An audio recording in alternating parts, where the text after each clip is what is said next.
क्योंकि Narendra Modi, BJP, RSS जाति जनगणना नहीं कराना चाहती, क्योंकि ये देश की सच्चाई आपको नहीं बताना चाहती। मैंने निर्णय ले लिया है कि कुछ भी हो जाए,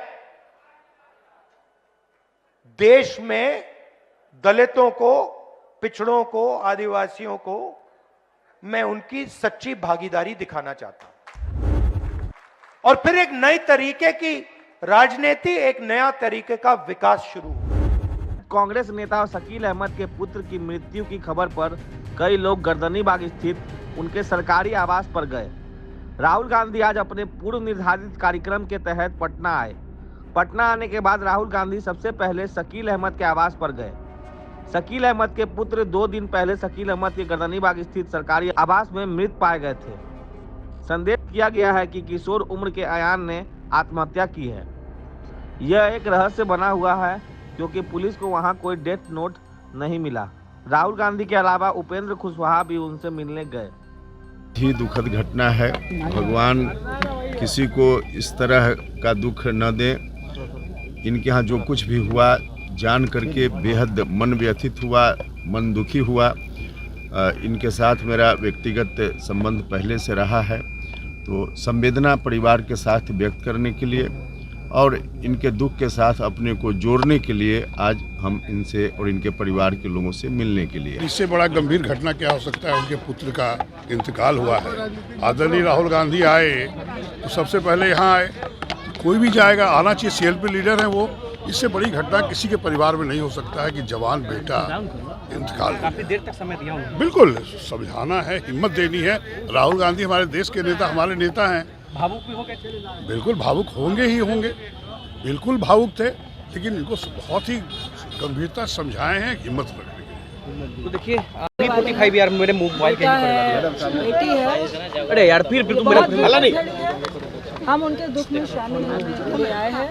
उनके दुख को तो नहीं ले सकते, लेकिन ये बहुत बड़ा आघात है। इधर जब एक पिता अपने जवान बच्चे की, और वो भी टीनेज है अभी, तो ये मुझे लगता है न्यू जनरेशन के लिए बहुत बड़ा सबक है, हम लोगों के लिए सबक है कि क्या वजह से बच्चा इस तरह से कर लेता है। तो ये बहुत दुखद घड़ी है। हम उनके पार्टी के वरिष्ठ नेता हैं तो उनको आना चाहिए था, आए। हम लोगों का भाई की तरह है शुरू से, पार्टी भले जो भी हो। तो हम लोग जो है कल से उनके संतावना में समझे कि नहीं लगे हुए हैं। जलाल प्रसाद चौधरी की स्मृति में पटना के श्री कृष्ण मेमोरियल हॉल में आयोजन में भाग लेने के लिए राहुल गांधी पटना आए हैं। आज़ादी के परवाने बैनर से दिवंगत जगलाल चौधरी के स्मृति में यह आयोजन रखा गया है। पहले ही बिहार प्रदेश कांग्रेस समिति के अध्यक्ष अखिलेश सिंह ने मीडिया को कहा कि राहुल गांधी का पटना आगमन पार्टी का मनोबल बढ़ाएगा। कुछ दिन पहले मैंने अपने भाषण में कहा कि हम अंबेडकर जी की बात करते हैं, जगलाल चौधरी जी की बात करते हैं, मगर जो ये बोलते थे, जो ये करते थे, इनके जो आइडियाज थे वो कहां से आए थे?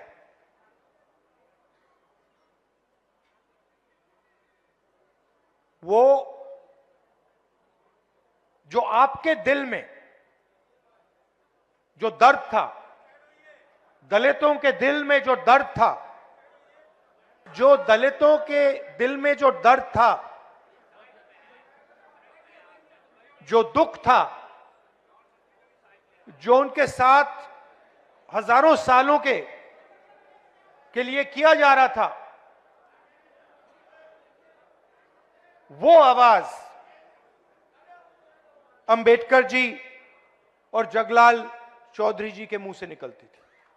मतलब जो आपके दिल में था, जो आपके समाज के दिल में था, वो अंबेडकर जी और जगलाल चौधरी जी बोलते थे। पार्लियामेंट में भाषण दिया, मैंने 2 चीजें कही। एक, मैंने टेक्नोलॉजी की बात की, इलेक्ट्रिक मोटर की बात की, मोबिलिटी रेवोल्यूशन की बात की, और दूसरी मैंने पार्टिसिपेशन की बात की, भागीदारी की बात की, जाति जनगणना की बात की। उसके बाद प्रधानमंत्री ने जवाब दिया, 1.5 घंटा का जवाब दिया। उस जवाब में आपने जाति जनगणना शब्द सुना? क्योंकि नरेंद्र मोदी, बीजेपी, आरएसएस जाति जनगणना नहीं कराना चाहती, क्योंकि ये देश की सच्चाई आपको नहीं बताना चाहती। और मैंने निर्णय ले लिया है कि कुछ भी हो जाए,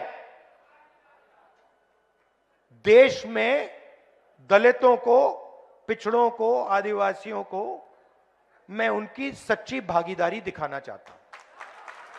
और यहां मतलब बड़े बड़े ऊपर लिख देना चाहता हूं कि इस देश में दलितों को, पिछड़ों को, आदिवासियों को कहीं भी भागीदारी नहीं मिल रही है। और जैसे ही आपको यह दिखेगा, जैसे ही आपको सचमुच में डेटा दिखेगा,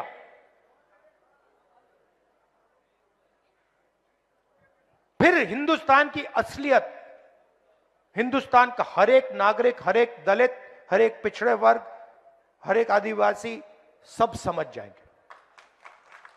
और फिर एक नए तरीके की राजनीति, एक नया तरीके का विकास शुरू होगा।